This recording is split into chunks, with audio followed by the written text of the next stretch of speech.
This is Dr. David Pomeroy, your host on ADHD Focus. I wanted to remind you that the show is not intended to be a recommendation for diagnosis or treatment of any condition for any specific person.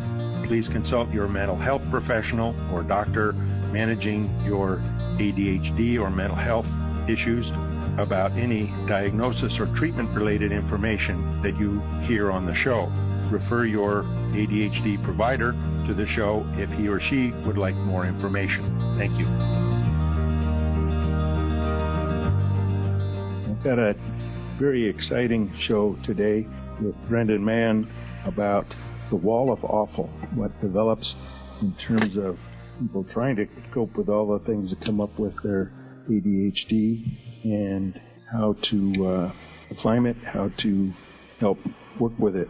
Brendan is a executive function coach and consultant, speaks to a number of groups. He has also been a sixth grade teacher, so he has experience from the teacher side and also as a parent. So he's got a lot of experience to bring to the subject. Let's talk about how the wall of awful, this internalized barriers that build up over time with people with ADD. Let's talk about how that develops. Yeah. So first off, everyone has a wall of awful. You don't have to have ADHD to have a wall of awful. The deal is, though, people with ADHD, because of the executive functioning challenges that they have, we tend to fail more often than people who don't have ADHD. And I say we because I have ADHD. So I've experienced that more frequent failure firsthand. The way the wall of awful works is every time we fail in a given area, we get a brick in our wall, right? So a little failure brick.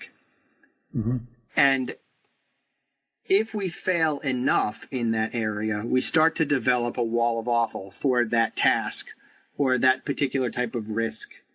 Because the wall of awful is an emotional barrier that prevents us from taking risks and initiating tasks.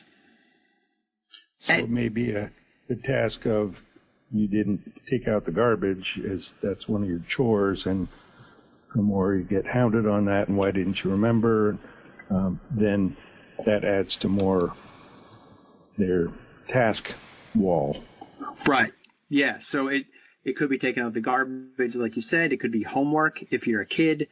It could be emailing if you're an adult, losing weight, even making phone calls. People can have walls of awful for. So staying away from your phone at midnight. Yeah. It's sort of a broad swath of things, and it's a way to explain why we have trouble doing things that other people might find easy or things that we think we should be able to do, but for some reason we just can't start. And so the way that the wall gets built, like I said, is every time we fail, we get a brick in our wall, a little failure brick. Along with that failure brick, we get a disappointment brick because I disappointed myself.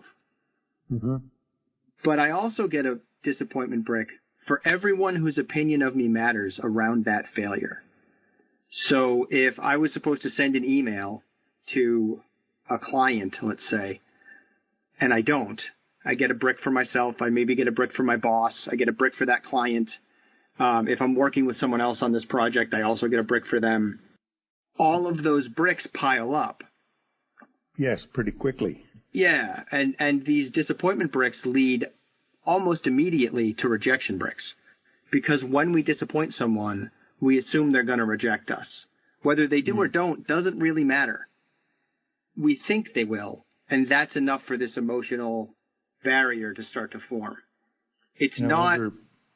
Go ahead.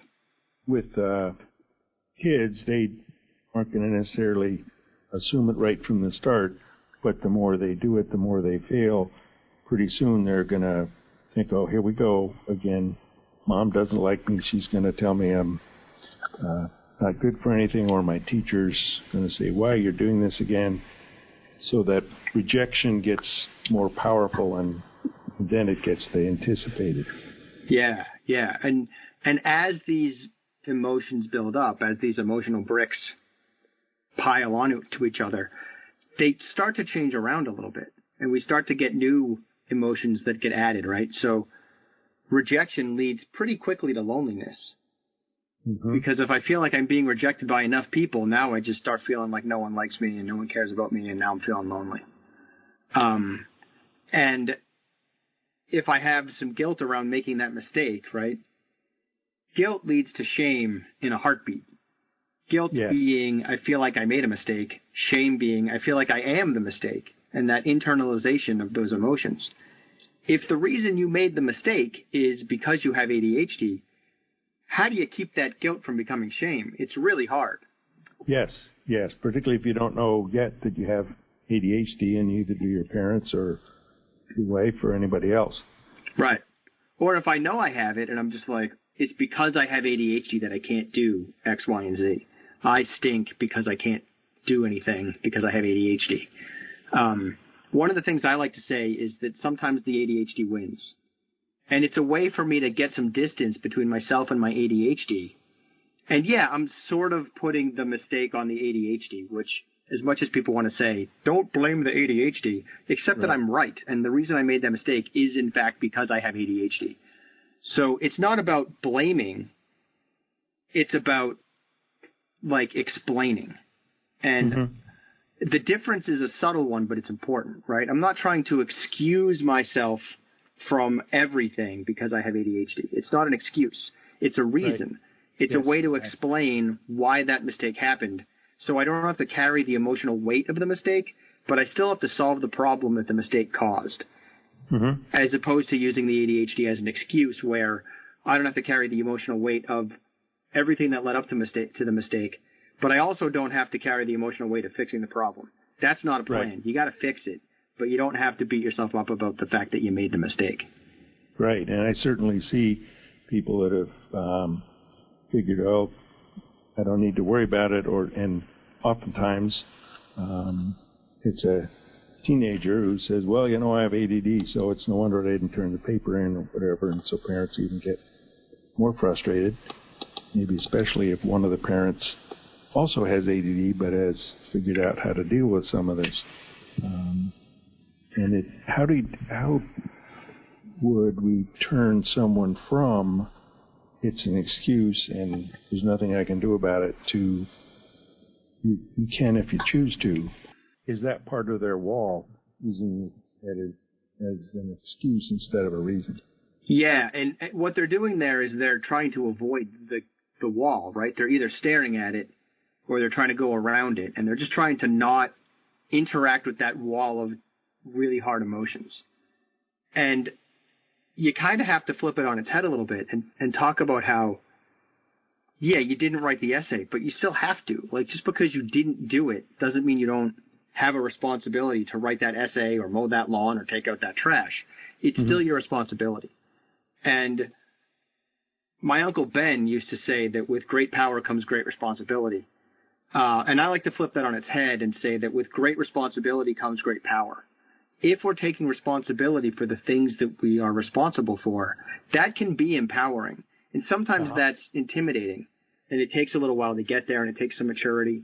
But it can become empowering to be responsible for taking the trash out, cleaning your room, whatever the case may be, because it means you're having an effect on the world. You're getting that email out that maybe coordinates things for your team, and as people get better at doing it, then you get the positive reinforcement part. Yeah, and there's also empowerment in being able to put that thing down, right? Like, I closed that loop, so I got rid of some of the anxiety that I've been dealing with, because I don't have to worry about that essay or taking the trash out or sending that email or making that phone call. Yep. So now I can focus on other stuff that I want to do, because the stuff I need to do isn't weighing down my attention anymore. So now we're at the point where there's a wall, and it may be from, I think they probably start at age 2 or 3 and keep building until whatever time the person figures out and then gets help for, gee, this is what's going on. You have ADD. So how do people surmount the wall? So there's 5 ways people try to use to get past the wall of awful. 2 of them don't work. 1 works but is not healthy, so it's not a good plan. And then there's two that work. The first method that people use that doesn't work is staring at the wall, like I mentioned earlier, right? You're just looking at it. You're not even really engaging with the challenge. You're just stopping before you get to it. The other option is to try to go around it, or the other option that doesn't work, I should say, is to try to go around it. That's when you decide that, yeah, I'll take the trash out, or yeah, I'll send that email, but first I want to watch an episode of Bob's Burgers. Yeah. And then I'll be ready to do the thing. But one episode of Bob's Burgers becomes 2, which becomes 3, and then I wander off and make myself a milkshake and some popcorn, and now I'm watching a movie, and I never actually took the trash out or sent the email or did the thing, right? And I see a number of people, and adults often identify it most of, well, okay, I'll go mow the lawn, and I'll get the laundry folded, and so they're doing things and doing tasks, but they aren't writing the email. Right. So they're trying to get some satisfaction. See, I got all these things done. Yeah. It's like productive procrastination. Yeah. So the other way, or the first way that works to get past it, but is not healthy, is to smash through the wall, right? This is when we just get angry, and it might be anger at ourselves, it might be an internal smash, or it might be an external smash where we're getting mad at someone else. And you're just like, fine, I'll do the lawn, or fine, I'll do my math, or whatever, and you're just angry. Mm-hmm. And you're attacking mom or your husband or your wife or your boss. And the internal version of that is when, like, the hood gets flipped up and you're, why do I suck? What's wrong with me? Why can't I just do this, right? Kind of beating yourself up. Mm-hmm. It gets you past it because anger and sort of that forlorn frustration, those are powerful emotions that can help push us and propel us through this emotional barrier that is the wall of awful. But it's not useful because it damages relationships. It hurts my relationship with my wife or my mom when I start yelling at them, or my husband or my dad. Or it hurts my relationship with myself. It hurts my self-esteem and my self-concept when I start beating myself up about the fact that I didn't do the thing. And in the course of this, that smash, go around, and stare at it, that's fight, flight, and freeze. It's the body's stress response. It's how we respond to stress and anxiety. It's that amygdala hijack that gets talked about in ADHD circles. Yeah. That's really what's going on there. It's just not as useful as it could be. The fight one might get you where you need to be, but it's still not that great. Yeah, you get much more cost than any benefit. Yeah. So the two that get us past the wall and are healthy and work are climbing the wall and putting a door in the wall. The trick is that they look like staring at it and going around it. And so to the outside observer, we might assume the person is trying to avoid the task, even though what they're really doing is gearing themselves up emotionally for this task. So going back to Bob's Burgers, if you're watching Bob's Burgers because you're dreading mowing the lawn or writing an essay, and Bob's Burgers is going to feel like you're visiting some old friends, and it's funny, and it's going to make you laugh, and it's going to kind of change your mood and change your mindset, change your emotional state, and help you get started, that's great. That's a solid plan, even though it looks like you're going around it. The trick is that folks with ADHD have executive functioning challenges, and we have issues with dopamine. So if I watch one episode of Bob's Burgers, I might get caught on the dopamine roll of those shows and forget all about the thing that I was supposed to do because it feels good to laugh and to enjoy my cartoon friends. Sure. And we also have that time warp where I'm just going to watch one, and, well, one more, that's only going to be now an hour, and 3.5 hours later. Right. Yeah, exactly. And that's why we need some external reminders, right? An alarm that gets set, a reminder in Alexa or Google Home, a time timer, mom or dad or your husband or wife That's the worst case scenario, is having another person do it, because then if you're frustrated coming out of Bob's Burgers, that frustration gets aimed at the other person. And it's really hard to get annoyed with a timer. It's easy to get annoyed with my husband. Yeah. So we want to be careful about using other people. Putting a door in it, like I said, is about changing your emotional state. That's why we watch Bob's Burgers, is to get that emotional state changed. There's other things that also do that. Exercise is a great example. Music works really well. Working in a different place or with different people can be really affected. Those last two were easier pre-COVID than they are post-COVID, admittedly. Or I should say during COVID, I guess. But those are also in there as maybe a potential option. Just maybe you go work in your backyard, maybe you Zoom with someone and do a virtual study hall kind of thing. But those are some other strategies that can put a door in your wall of awful. One thing that I've come across, and certainly more people are working at home, where normally they get in the car and have half an hour commute. For instance, if you're in Seattle, that's an hour. And now their commute is walking from this room to the next room. And I suggest to people, you've had that transition time, you didn't necessarily recognize it that. If you normally drive to work, go get in your car, drive around 5 minutes, come back.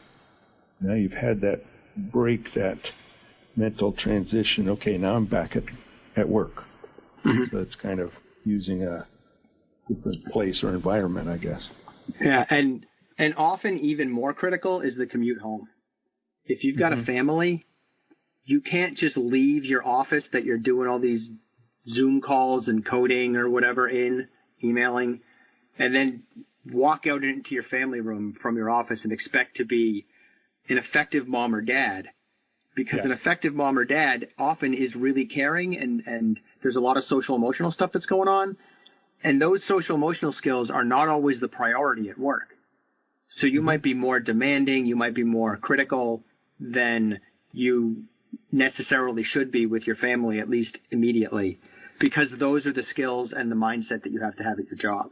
So that commute home is also important. And that's where going for a walk or doing something active, that exercise can blow off some of that energy accumulated from whatever, either frustrations or good feeling you have for getting things done at work. And as you say, switch into now the parent role and listening to your kids.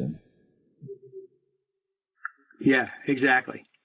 And that's connected to climbing the wall, because climbing the wall is just dealing with the emotions that you're encountering.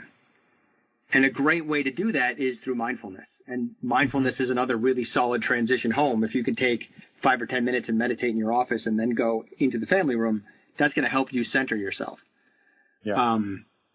And the way that climbing it looks like staring at it, which is what it appears to be from the outside, is because, I'm going to go, write an essay or I'm going to go clean the living room. But first I'm just kind of sitting here or standing here and not doing anything as far as anyone looking at me is concerned. But in fact, I'm doing a lot of internal work with dealing with the dread of going to do the thing. And dealing with the dread sounds really negative, and it makes things almost more overwhelming. But climbing the wall, that sounds productive and useful.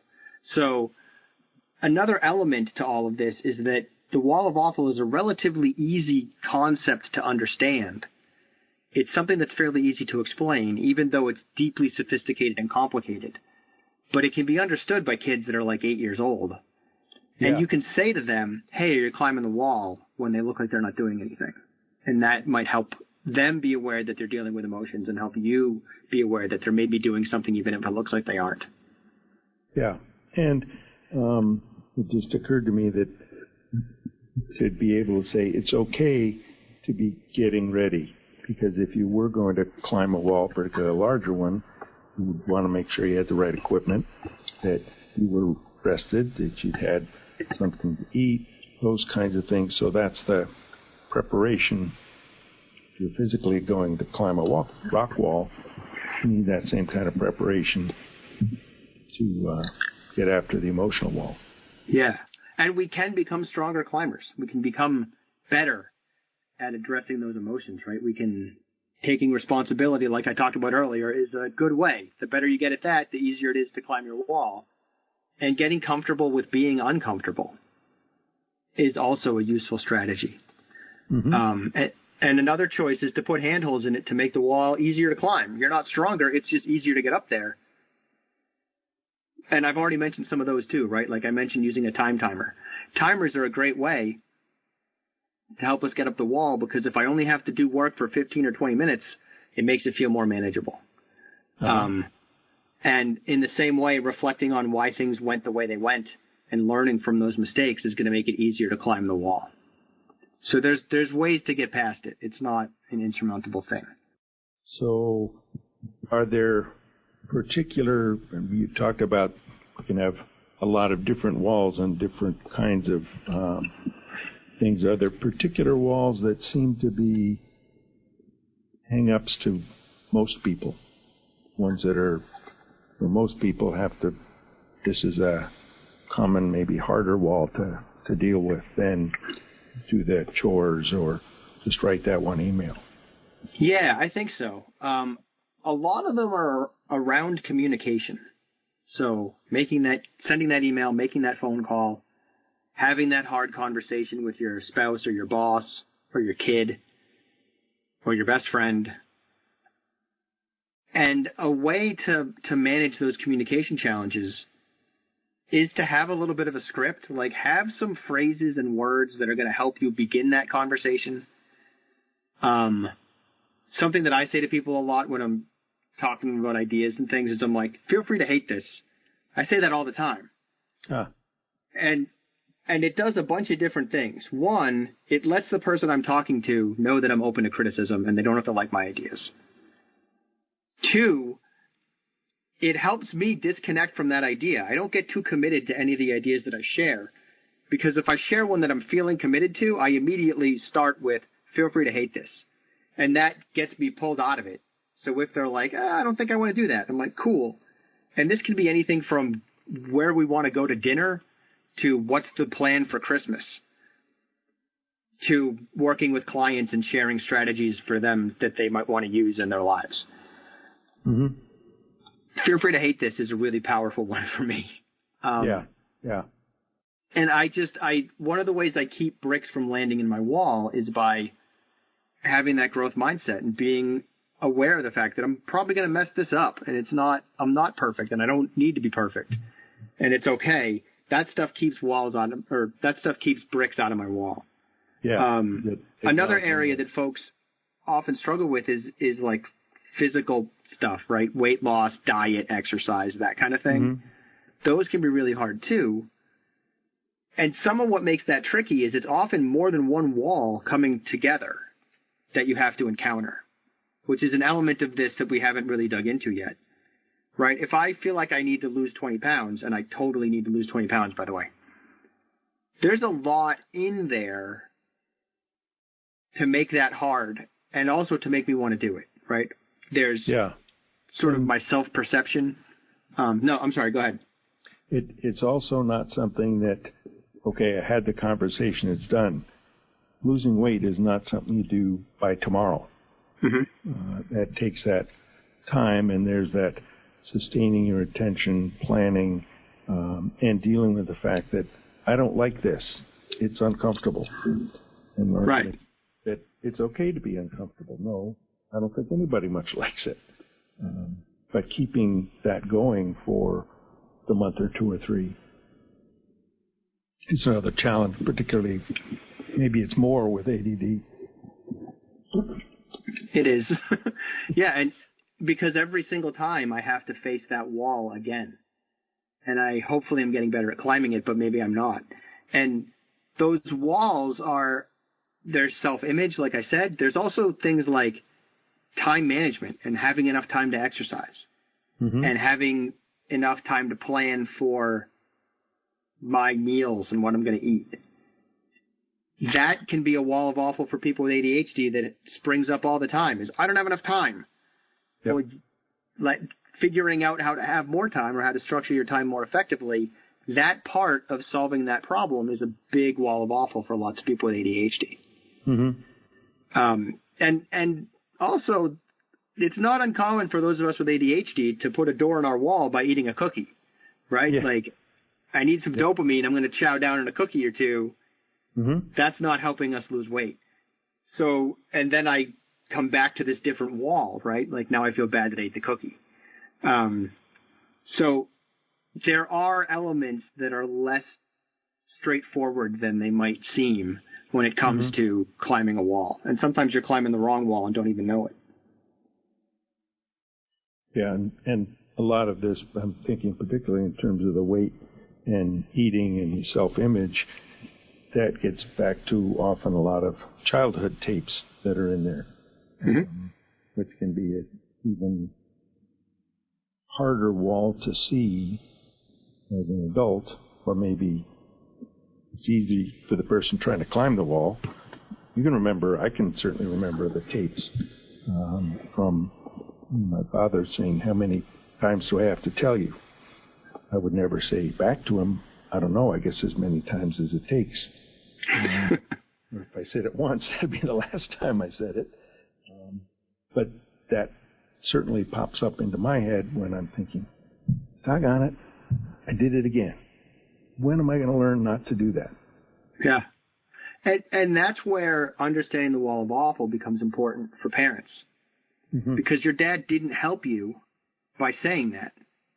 That was not an effective strategy for him in the long run. It might have worked in the short term. You might have done the thing, but it didn't make it easier for you to do that thing now that you're an adult.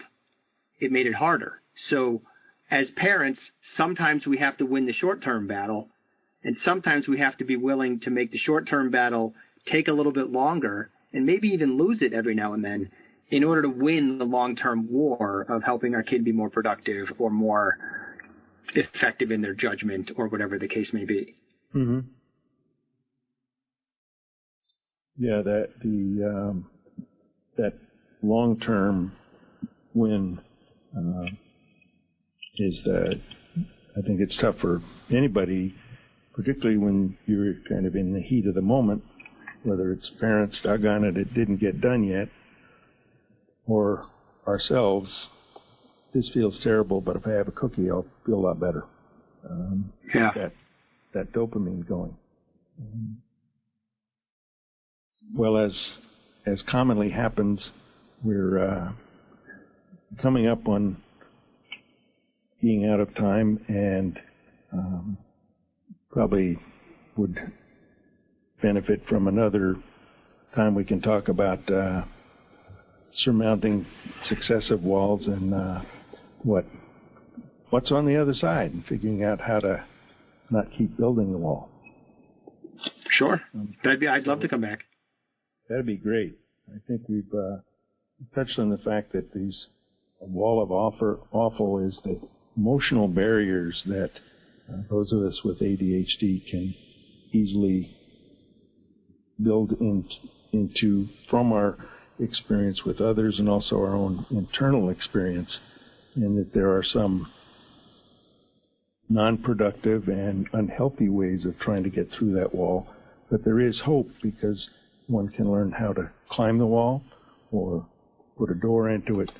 Makes it easier to go through that, and also learn ways to not keep adding bricks to the wall. So there's hope in there for those of us with ADHD. And Brendan, it's been a pleasure to have you as a guest here and helping people figure out the wall of awful. Yeah, thank you for having me on. It's been wonderful. I appreciate it. And my guest has been Brendan Mahan, who's a executive function consultant and coach, and has a particular emphasis on parenting and how parents can help understand the wall and help their kids to climb it and get those doors going. This has been ADHD Focus. I'm your host, David Pomeroy, and I look forward to talking with you again soon.